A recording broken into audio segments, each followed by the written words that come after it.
Hi friends, welcome to Vino spicy kitchen. இன்றைக்கி நம்ம சேனலில் வெஜ்ஜில் நான்வெஜ் குழம்பு தான் செய்ய போகிறோம். இந்த குழம்பு டேஸ்ட்டும் சரி, அதோட வாசனையும் சரி, நான்வெஜ் மாதிரியே ரொம்ப சூப்பராக இருக்கும். வாங்க எப்படி செய்கிறதுன்னு பார்க்கலாம்.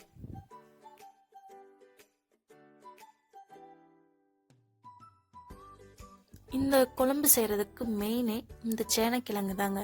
இந்த சேனைக்கிழங்கு மீடியம் சைஸ் நான் எடுத்திருக்கேன். இதை இந்த மாதிரி குட்டி குட்டியாக கட் பண்ணி எடுத்துக்கலாம். இப்போ கட் பண்ணி வச்சிருக்கிறத நம்ம சுடுதண்ணியில் நல்லா வேக வச்சு எடுத்து வச்சுக்கலாம். அதுக்கு கொஞ்சமாக மஞ்சள் பொடி போட்டு நல்லா வேக வச்சுக்கலாம்.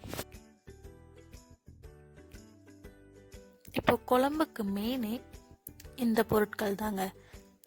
கொஞ்சமாக தேங்காய், கட் பண்ணி வச்சுருக்க 4-5 சின்ன வெங்காயம், அது கூடவே சோம்பு, சின்னதாக பட்டை, கொஞ்சமாக கசகசா, இஞ்சி பூண்டு, இது எல்லாமே சேர்த்து நம்ம பேஸ்ட்டாக அரைச்சி வச்சுக்கலாம்.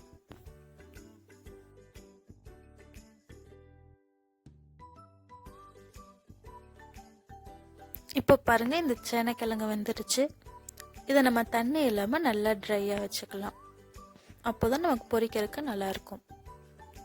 இப்போ எடுத்து வச்சிருக்கிறத எண்ணெயில் நல்லா பொரிச்சு எடுத்து வச்சுக்கலாம்.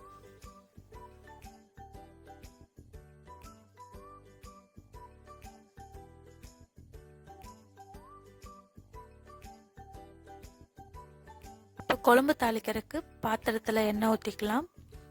கடுகு போட்டு கடுகு பொரிஞ்ச உடனே கட் பண்ணி வச்சிருக்க ஒரு பெரிய வெங்காயம் சேர்த்து வணக்கிக்கலாம். வெங்காயம் வணங்கின உடனே ஒரு மீடியம் சைஸ் தக்காளியை கட் பண்ணி சேர்த்து வணக்கிக்கலாம்.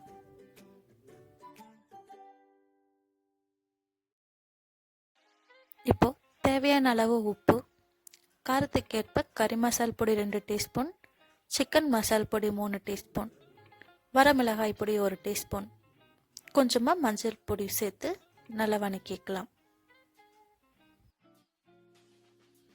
அது கூடவே நம்ம இப்போ அரைச்சி வச்சிருக்க பேஸ்ட்டு சேர்த்துக்கலாம். கொஞ்சமாக தண்ணி சேர்த்துக்கிறேன். இதில் நம்ம பொரிச்சு வச்சிருக்கிற சேனைக்கிழங்கையும் சேர்த்துக்கலாம். ஒரு லெமன் சைஸுக்கு புளி ஊற வச்சுருக்கேன். நம்ம அதையும் இது கூடவே சேர்த்து ஒரு 15 நிமிஷம் நல்லா கொதிக்க வைக்கலாம்.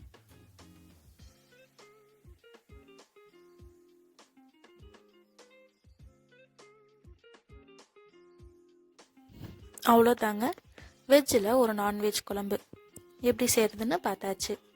இந்த குழம்பு உங்களுக்கு ரொம்பவே பிடிக்கும்னு நான் நினைக்கிறேன். கண்டிப்பாக இதை ஒரு தடவையாச்சும் ட்ரை பண்ணி பாருங்கள். எப்படி இருந்துச்சுன்னு கமெண்ட்டில் சொல்லுங்கள். இந்த வீடியோ உங்களுக்கு பிடிச்சிருந்தா உங்கள் ஃப்ரெண்ட்ஸ்க்கு ஷேர் பண்ணுங்கள், லைக் பண்ணுங்கள், மறக்காமல் சப்ஸ்கிரைப் பண்ணுங்கள். தேங்க்ஸ் ஃபார் வாட்சிங்.